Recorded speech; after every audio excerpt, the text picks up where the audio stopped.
How to lock iPhone gallery with Face ID. Want to keep your private photos safe on your iPhone? In this video, I'll show you how to lock your iPhone gallery using Face ID to ensure your photos stay private. So let's get started. So what you need to do is simply uh, press and hold the Photos app, and in when you do that, you'll find various options like most recent, favorites, edit home screen, require Face ID.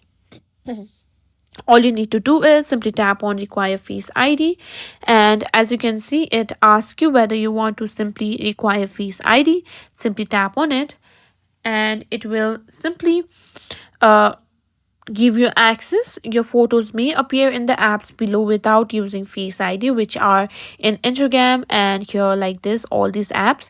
You can simply tap on done if you agree with it. Now when you try to open Photos app, as you can see, you will require a Face ID. Without Face ID, you won't be able to unlock iPhone gallery.